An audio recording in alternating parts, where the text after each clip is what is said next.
This week on the Bioneers. The labor for justice lasts a lifetime. There is no end to the labor.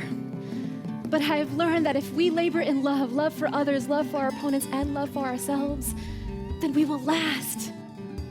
Civil rights activist, lawyer, and filmmaker Valerie Kaur shares her vision for revolutionary love on Bioneers Radio.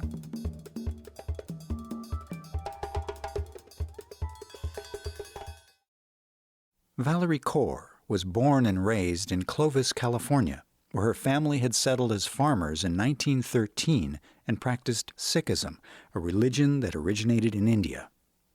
When a family friend, a Sikh American father, was murdered after 9/11, her life changed forever.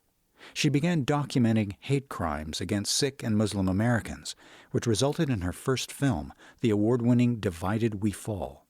She went on to become a lawyer, filmmaker, innovator, and activist in the face of a society increasingly divided by othering, the scapegoating and dehumanizing of marginalized people and communities.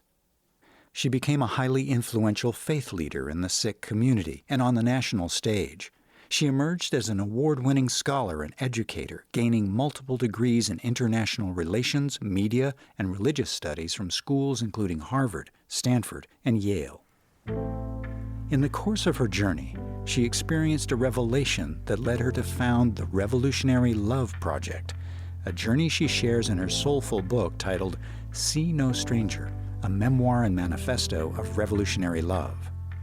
In the lineage of the visionary nonviolent changemakers across history, she came to understand that movements must be grounded in an ethic of love. This is Laboring for Justice, See No Stranger. I'm Neil Harvey. I'll be your host. Welcome to the Bioneers, Revolution from the Heart of Nature.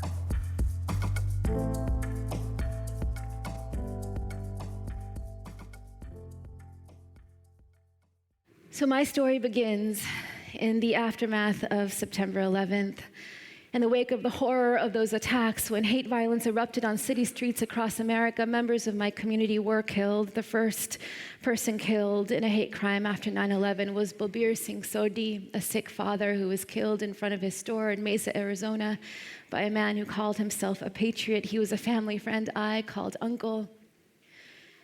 And his murder, I was going to be an academic. His murder made me an activist. After 9/11, Valerie Kaur joined with her community of Sikh and Muslim Americans to respond to the climate of fear and bigotry that branded them as the enemy. She soon realized that her community's struggle was part of something much larger. She began working with other brown and black communities across the United States, sometimes while the blood was still wet on the ground. She believed that each film and each new campaign would make the nation safer for the next generation. But then she saw that a dark wind was blowing harder and harder across the increasingly disunited states. Valerie Kaur spoke at a Bioneers conference. Fast forward to present day. White nationalists declare this presidency as their great awakening. Executive orders and policies rain down on us every day so that it becomes difficult to breathe, and hate crimes have skyrocketed once again. But now I am a mother. Just a few weeks ago, my son was coming home with my father and my mother from a summer concert. My son was sitting on my father's shoulders on top of the world, and they were going to grab a ride on a ferry across the marina to come back home. His childhood has been magical until they heard it. Go back to the country you came from. My father was hard of hearing, so my 4-year-old son had to tell my father what the mean lady said. When they came home, my parents were shaken. Didn't anyone say anything? I asked them, and they said no. There were a crowd of people who watched, who saw, but no one said anything. Just like last time when my father was walking on a beach with a baby carrier with my son at his side and someone called him a suicide bomber, there were no bystanders who spoke up then. And I've had to reckon with the fact that there will be moments on the street or in the schoolyard when I will not be able to protect my son, For Sikh and Muslim Americans today are still seen as terrorists. Just as Black people in America today are still seen as criminal. Just as brown people are still seen as illegal. Just as Indigenous people are still seen as savage. Just as trans and queer people are still seen as immoral. Just as Jews are still seen as controlling, just as women and girls are still seen as property. When they fail to see our bodies as some mother's child, it becomes easier to ban us, to detain us, to incarcerate us, to concentrate us, to separate us from our families, to sacrifice us for the illusion of security. I realize that I am being inaugurated into the pain that Black and brown mothers have long known on this soil, that we cannot protect our children from white supremacist violence. We can only make them resilient enough to face it, and to insist until our dying breath that there be no more bystanders.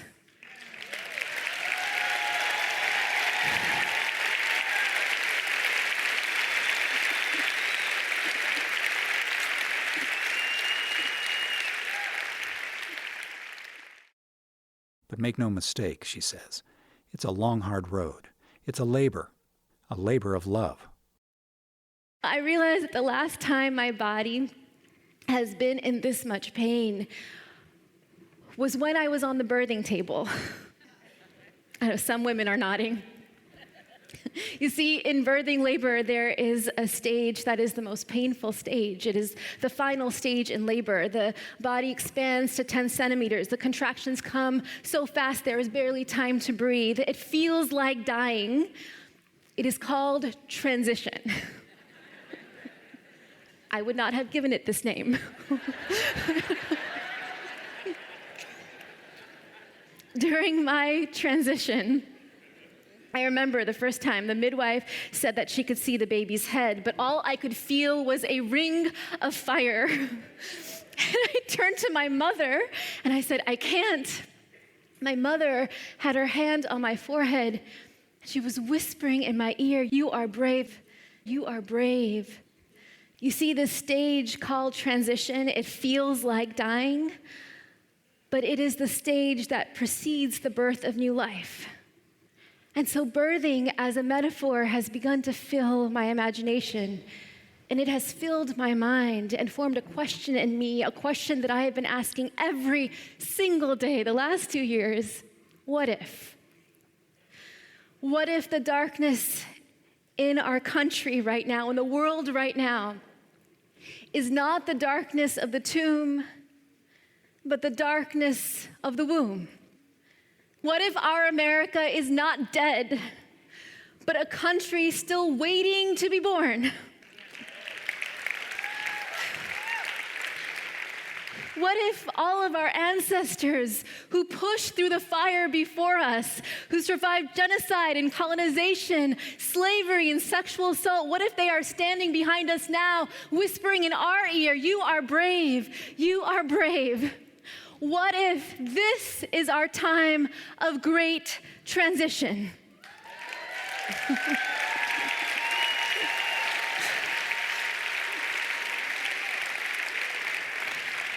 My sisters, my brothers, my family, I believe that we are convening right here, right now, on this soil at a time when our nation and our world are in transition. For as we speak in this very moment, we are seeing the rise of far right-wing supremacist movements in this nation and around the world, propping up demagogues, mainstreaming nativism, undermining democracies, and politicizing the very notion of truth. And we know that America right now is in the midst of a massive demographic transition, that within 25 years, the number of people of color will exceed the number of white people for the first time since colonization. We are at a crossroads.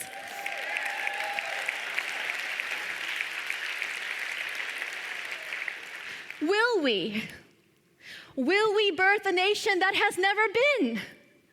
A nation that is multi-racial, multi-faith, multi-gendered, multicultural. A nation where power is shared and we strive to protect the dignity of every person.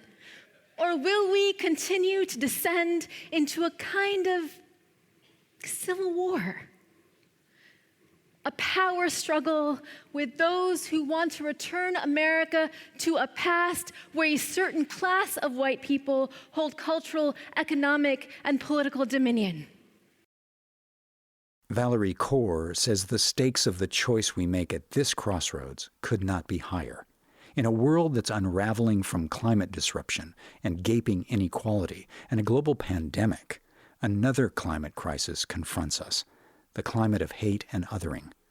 She believes her original premise is truer than ever. United we stand, divided we fall. The stakes become global when we think of climate change. Right, so those same supremacist ideologies that justified colonization, the conquest and rape of black and brown people around the globe, those same supremacist ideologies have given rise to industries that accumulate wealth by pillaging the earth, poisoning the waters, and darkening the skies. Global temperatures are climbing, the seas are rising, the storms are coming, the fires are raging, and our current leadership is doing nothing to stop it. Humanity itself is in transition. Will we marshal the vision and the skill and the solidarity to solve this problem together? Is this the darkness of the tomb or the darkness of the womb? I hear your cheers and I feel your energy. And I want to say yes. I want to say yes. We will endure. But I don't know. I don't know. This brings me to you. You are the community leaders. You are the peace builders. You are the faith leaders. You are the indigenous healers. I believe that you are the midwives in this time of great transition, tasked with birthing a new future for all of us. And so I've come to ask you, how will you show up? How will you let bravery lead you? And how will you show up with love? Because love, the greatest social reformers in history, have built and sustained entire nonviolent movements to change the world that were rooted, that were grounded in love. Love as a wellspring for courage, not love as a rush of feeling, but love as sweet labor, fierce and demanding and imperfect and life-giving. Love as a choice that we make over and over again. I believe the only way we will endure, the only way we will stay pushing into the fire, is through love. Labor requires pain and love. That's why I believe revolutionary love is the call of our times.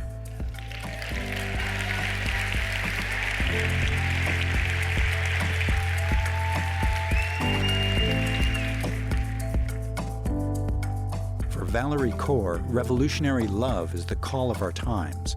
But she knows all too well that it's easier said than done. As communities and societies, how can we harness our grief and rage and practice love? When we return, Valerie Kaur shares her own difficult but necessary descent through the underworld of her own trauma in her quest to reach the light, to birth a labor of love. This is Laboring for Justice. See no stranger. I'm Neil Harvey. You're listening to the Bioneers, Revolution from the Heart of Nature.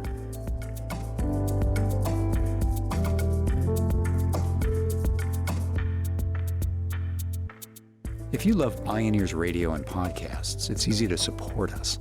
Just take a moment to post a review on Spotify, Apple, and Google, or wherever you listen to Bioneers online. You'll be helping other people find and enjoy these incredible thinkers and storytellers. Thanks for helping us out.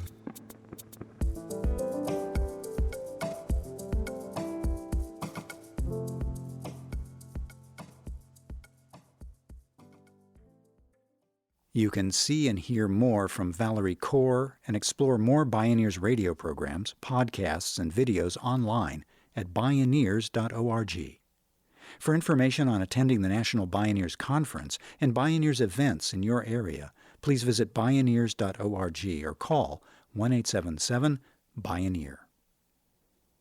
As Mohandas Gandhi observed, An eye for an eye leaves the whole world blind. Valerie Kaur began to see that anger is a candle that burns from both ends. Yet she also knew she couldn't simply suppress or deny these deeply ancient drives of the human psyche. Could she turn the wound into the gift? Joy is the gift of love. Grief is the price of love. Anger is the force that protects that which is loved. Growing up in a Punjabi household, I learned how to suppress my rage, right? To be good, to be loving meant not to be angry, not to show rage. My mother was very sad for many years, but it was just rage turned inward. And oftentimes it would come out in a flash of rage over things that don't matter. We know we have rage about things that matter if we have flashes of a rage over things that don't matter, like spilt milk, the door left open. And so my mother, watching her on her journey, actually gave me permission to start to explore and unleash the rage inside of me. Because when rage is turned inward, you know that it wreaks havoc on the body. And so I experienced a moment of just an encounter, like many women, of sexual assault when I was a kid. And for many, many years, I had a lot of dysfunctions in my body and my pelvic floor, and I didn't know how to solve them. I went to every kind of doctor, and until I met a mentor who worked with bodies. Trauma lodged in the body as much as in the mind, and he helped me imagine that moment when the assault took place, becoming a tiger. I was like, okay, I can imagine becoming a tiger, sure. It's like the most ferocious animal I can imagine. It's like, okay, now it's about to happen. The boundary is about to be trespassed. What do you want to do? And I said, growl. He was like, fine, growl. So I started growling. It's like, okay, what else do you want to do? Like, I want to roar. Okay, roar. Like, what else do you want to do? I want to show my fangs. Okay, show your fangs. So what else do you want to do? I want to tear into him. Okay, tear into him. And before I knew it, in my mind, I'm like ripping into this boy's body. Like just tearing, just shredding the clothes. And it's like, no, but I reached the skin, go deeper. I am just letting myself experience violent, even murderous rage inside of myself. And I was resisting. It's like, no, keep going, let it run its course. And afterwards, I was like, tell me what happened. He's like, well, where is your assailant? And I'm the tiger, and I'm sniffing the floor, and there are just bloodied clothes on the ground. And I look up, and there he is. But he's not this monster who has power over me. He's a frail, wounded kid whose parents were dysfunctional, whose father was an alcoholic, who beat his mother. I mean, he himself was so wounded that he didn't know how to love. I could see his wound only after going through my rage, letting it run its course. I could reclaim the fight impulse in my own body. What Tommy did is he gave me a safe container for my rage. Violent, vicious rage. And once we have safe containers for our rage, then maybe what's left over is the kind of outrage that allows us to wonder again about the people who hurt us, about the men who hurt us, that allows us to ask ourselves, what are the cultures and institutions that authorize them to hurt me? Maybe that's how I fight. I don't try to tear apart my opponents or unseat bad actors from power as if that's enough. Maybe that's how we fight. Valerie Kaur transformed her rage into outrage. Her outrage guided her to deconstruct the culture and institutions that sanction othering, scapegoating, and dehumanization. Her outrage led her on a quest for healing and reconciliation, and a set of practices to live by. Her journey resonated with the words of Dr. Martin Luther King, Jr. We are caught in an inescapable network of mutuality, tied in a single garment of destiny.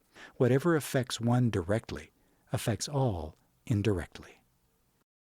Revolutionary love is the choice to enter into labor for others, for our opponents, and for ourselves. The first practice, see no stranger. All the great wisdom traditions of the world carry a vision of oneness, the idea that we are interconnected and interdependent so that we can look upon the face of anyone and say as a spiritual declaration and a biological fact, you are a part of me I do not yet know. Yet brain imaging studies tell us that the minds see the world in terms of us and them in an instant. Who we see as one of us determines who we feel empathy and compassion for, who we stand up for in the streets and at the polls. Authoritarians win when the rest of us let them dehumanize entire groups of people, but we can change how we see. We can expand the circle of who we see as one of us. Love begins with a conscious act of wonder, and wonder can be practiced. Drawing close to another person's stories, listening to their stories turns them into us. And so I ask you, whose stories have we not yet heard? Whose stories we hear determine whose grief we will let into our hearts. Who have you not yet grieved with? Because who you grieve with, who you sit with and weep with determines who you organize with and who you will fight for.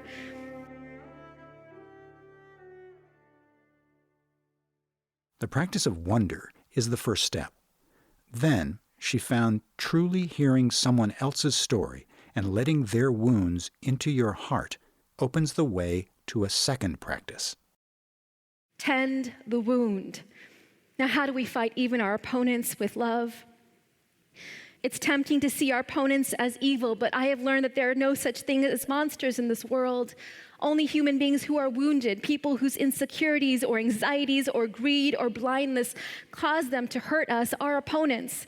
The terrorist, the fanatic, the demagogue in office are people who don't know what else to do with their insecurity but to hurt us, to pull the trigger or cast the vote or pass the policy aimed at us. But if some of us begin to listen to even their stories, we begin to hear beneath the slogans and sound bites. We begin to understand how to defeat the cultural norms and institutions that radicalize them. Loving our opponents is not just moral, it is pragmatic. It is strategic. It focuses us not just on removing bad actors, but birthing a new world for all of us. So the first act in loving one's opponents is to tend to our own wounds, to find safe containers to work through our own grief and rage so that our pain doesn't turn into more violence directed outward or inward. Then in our healing, at some point, if and when we are ready, we may be ready to wonder about our opponents. Now, I know this is hard. It took me 15 years to process my own grief and rage. When I was ready, I reached out to Balbir Uncle's murderer. I listened to his story. It was painful, but I learned that forgiveness is not forgetting. Forgiveness is freedom from hate. And white supremacists, they carry unresolved grief and rage themselves, radicalized by cultures and institutions that we together can change. Forgiving is not forgetting. Forgiveness is expanding our circle of concern to encompass Dr. King's inescapable network of mutuality, tied in a single garment of destiny. This brings me to the third practice, breathe and push. Our social justice leaders, Gandhi, King, Mandela, they tell us a lot about how to love others and our opponents, but not so much about how to love ourselves. This is a feminist intervention.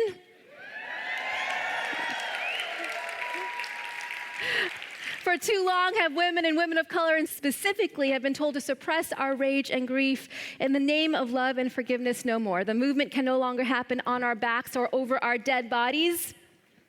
In all of our labors, the labor of raising a family or making a movement or birthing a new nation, we need people to help us breathe and push into the fires of our bodies and the fires in the world. And so I ask you, how are you breathing right now? Who are you breathing with? Breathe with the earth and the sea and the sky. Breathe with music and movement and meditation every day. Breathe to summon the ancestors at our backs. For when we breathe, we let joy in. These days, even on the darkest days, I come home and my son says, "Dance time, Mommy?" I'm like, "No." We turn on the music, and I kind of sway like this, but then pretty soon the music rises, and my son says, "Pick me up, Mommy," and I throw him in the air. My little girl, now 11 months old, we twirl her up in the air, and suddenly I'm smiling, and suddenly I'm laughing, and suddenly joy is rushing through my body. When we breathe, we let joy in, and joy reminds us of everything that is good and beautiful and worth fighting for. How are you protecting your joy every day? Love must be practiced in all three forms to be revolutionary, and revolutionary love can only be practiced in community. And so this is my invitation to you all. The Revolutionary Love Project has built a powerful, formidable community in the last few years, a coalition of artists and activists, educators, and faith leaders committed to showing up in our lives and in our movements in 2020 and beyond with revolutionary love. I ask you to join us. Are you in?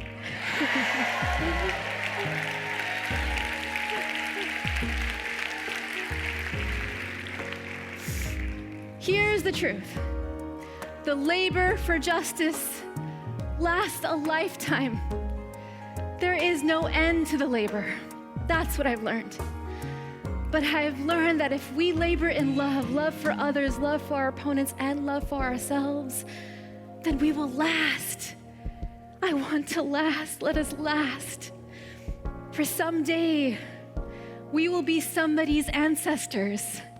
They will gather here in this room. And if we get this right, they will inherit not our fear, but our bravery. Vaiguru Ji Ka Khalsa, Vaiguru Ji Ki Fateh. Thank you.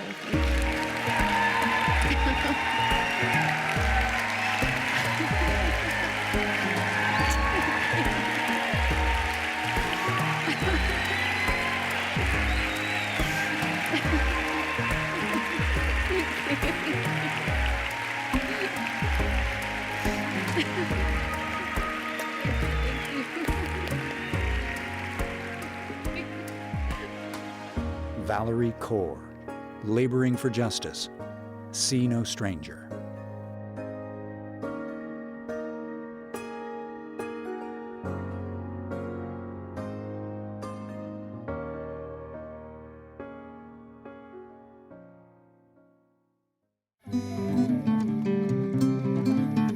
To explore more Bioneers radio programs, podcasts, and videos, visit Bioneers.org. The Bioneers, Revolution from the Heart of Nature, is a production of Bioneers and Collective Heritage Institute. Executive producer, Kenny Ausubel. Written by Monica Lopez and Kenny Ausubel. Senior producer and station relations, Stephanie Welch. Host and consulting producer, Neil Harvey. Producer, Teo Grossman. Program engineer and music supervisor, Emily Harris. Our theme music is co-written by the Baka Forest people of Cameroon and Baka Beyond from the album East to West. Find out more at globalmusicexchange.org.